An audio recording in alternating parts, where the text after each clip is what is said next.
Hey, this is Brian Mounts from turfmechanic.com, and today I'm coming to you with a video about seeding your lawn, or at least repairing muddy patches like the one that you see right there over my shoulder.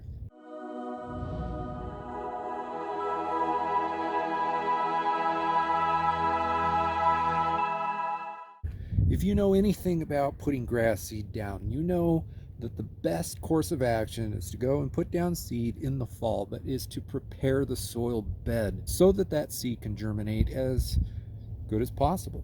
But let's be frank, not everybody can do that. Not everybody has the time to do it. Not everybody has like the inclination to do all of the steps necessary to get that seed to germinate as efficiently as possible. So here's the question. This is the test that I'm going to be doing over the next couple weeks. I'm going to be putting grass seed down right on the soil. I'm not doing any soil prep whatsoever. I'm going to put it on the soil, tamp it down, water it, and see if it germinates. Now, over my shoulder, as I'm recording this, it is Christmas 2020. It is extremely cold outside, so I'm not going to actually be putting the seed down right there. I'm going to be doing the test in my garage in a more normal temperature setting for seeding. My current garage temperatures are pretty much in line with what you would see outside in the spring and the fall. So for the rest of this video, most of it's going to be in the garage. And later in the spring, I'm literally going to seed that spot right there, and I'm not going to prepare it the way that professionals would advise you to prepare it. Let's go take a look. All right, to start this project off, since it's so cold outside, I grabbed a bag of topsoil. This is the stuff that I used for my fescue planting projects a few months ago. And to stay in line with the lazy seeding, I took this perennial rye grass seed. This is from a place about 150 miles away from where I live. And I just put it on top of the soil. I did a really dense seeding because if you're not going to prepare the soil well, you have to be prepared for a lot of seed to not germinate. So I put it pretty dense, and then I kind of tamped it down here. In the laziest possible scenario, you wouldn't even tamp it down. If you're putting this in lawn, you see how dense it is. If you're putting this in the lawn, depending on the section of the lawn, it would be a lot of area to tamp down. So you can barely tell right now, but now I'm spritzing it with water. The soil is already fully moistened. Whenever I plant in pots here at the house, whether it be these grass things or for the garden, I like to cover, at least for the first few days, the whole thing with plastic so as to keep everything moist. If you go much longer than about 4 or 5 days like this, then it kind of starts growing fungus. So eventually I have to take it off. Here's my kid. He was super excited about what I was doing in the kitchen. You don't think it's going to turn into grass? No. This was all on December 23rd, so let's skip ahead a few days. Okay, so this is exciting. Here I am in my water heater closet. It is a consistent about 71 degrees in here. And this is the first perennial rye that has sprouted. This grass sprouted in just under 4 days. So that's important to note, not because the pot that I just showed you right there sprouted in less than 4 days. It's because the one right there is sitting in, currently it is 55 degrees. Sometimes this section of my garage gets up to about 62 degrees. So on average, we're probably looking at about 59 degrees. Now I just peeled the plastic back. And so as you can see, this grass seed is still sitting on top of the soil. And currently we're at 5 days now, and it has not yet sprouted. And sitting right next to it is a similar pot, the one that did sprout at 71 degrees. This one also, sitting right next door, has also not sprouted yet. So 5 days, sitting on top of the soil, or sitting under a thin layer of prepared soil, the perennial rye is still not sprouting. I am very confident that that little pot there is going to sprout in the next day or two, because 58, 59, 60 degrees is an appropriate temperature for grass to sprout, perennial rye grass seed to sprout.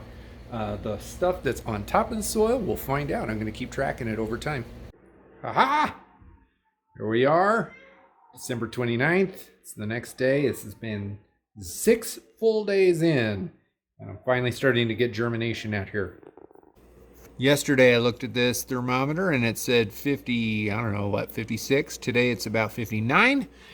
59 to 60 is about the average that it's been out here. This doesn't look like germinating, but when you get close, look at that. There's one, there's a couple, there's a handful in there coming up right in there. And then right here, these are the seeds that I did not cover. That's what's special about them. There we are. Let me zoom even more in. Look at that. There's a whole bunch of seeds coming up. Do you need to cover your seeds to get them to germinate? Can you just put them straight on the ground? Looks like you can keep them straight on the ground. I'm going to keep tracking this over the next few days and see how many of them come up and how much go to waste. All right, here we are, fully 7 days after I planted these seeds in the pot. This pot right here, look how much is germinated here.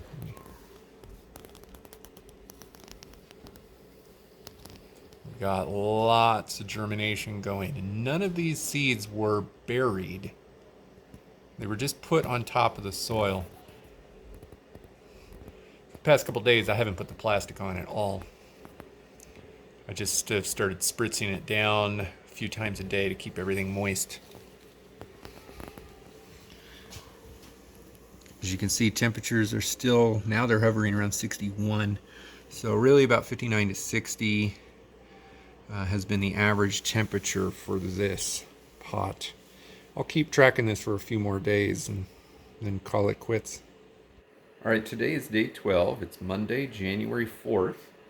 I put the seeds in the pot 12 days ago on the 23rd of December, and I put them right on top of the soil. You know all of this. You've been watching the video already. This is what everything looks like after 12 days. Now, obviously, there's nice looking ryegrass coming up, but what I'm more concerned about is looking deep in at the seeds that are still on the soil. At this point, the grass is dense enough that it's kind of hard to tell. You can probably get a feel for the fact that most of the seed is still just sitting on top of the soil, ungerminated. It's not because the seed isn't viable, and it's not because I prepared the soil poorly or watered them poorly. It's literally because the seed is sitting on top of the soil. Now, temperature speaking, we're still at 60 degrees. This pot, and for that matter, this pot, have been sitting in pretty stable 60-degree weather here in my garage. I think the lowest temperature I ever got here was about 56 degrees or so. That was the snow day where I busted out the snowblower, had the garage door open for a little bit. And the hottest it's ever gotten in here, I think I saw that at about 62 a couple days ago. The last couple days, it hasn't really been very cold outside, so it's been warming up a little bit more here in the garage. Point being is 60 degrees is pretty much an optimal temperature to germinate perennial ryegrass seed, or most grass seeds for that matter. And certainly if you bury the seeds, not bury them, but if you cover them with a light dusting of soil or peat moss or something like that, you are not going to have to put so much seed down. And honestly, if the soil is soft, as it is in this case, the seeds that do sprout, they're going to be able to send their little roots down into the ground a lot easier. So the grass is going to establish itself just a little bit faster. One way that you can do that, if you're not going to be preparing the soil on the ground outside, is to give it a very deep watering and maybe put a soil loosener on there. Something like an aeration product. It's not really going to poke holes in the ground or anything like that, but it will loosen up the ground enough for those roots, those little baby roots, to be able to push down into the ground itself. Now down here you'll notice that some of these seeds look like they have come up off of the ground, even though I tamped them down.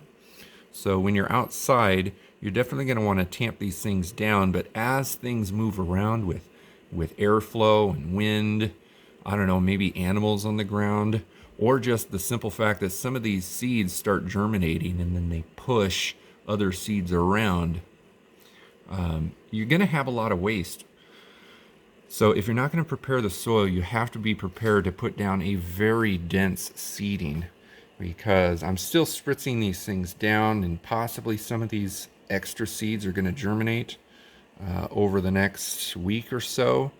But I would be surprised if I get 2 times the germination that I got right here. I'll probably keep spritzing these things down and then start turning this pot into more of a normal watering schedule for me, and grow this over the course of the next like month or two so that I can compare perennial rye to some other grass types. I just want to leave you with this last parting thought. I'm kind of beating the horse here with a stick. If you're going to prepare the soil for seeding in the spring, you're going to get better germination rate. You're going to use less seed, but it is going to take a lot more work. If you're just going to throw this stuff down, you need to wait for the soil temperatures to come up, because 60 degrees, this stuff came up at 6 days. But if you get that soil temperature down into the 40s, let's say it's like 48, it might take like a couple weeks to get seed to germinate. And at that point, you're going to start getting spotty results also. So you really have to have the temperature correct to be able to do this. I'm going to have a number of videos coming out over the next month or two having to do with spring preparation work. But anyway, I hope you follow along anyway. Hit that subscribe button and take a look at some of the extra spring prep videos that I've got coming out, and possibly some of these other seeding videos that will be released. Anyway, thank you very much for your time. I hope this was helpful. There should also be some links down in the description below, which will be applicable to you, kind of as follow-up videos to this one. Thanks for your time, and I'll see you in the next video.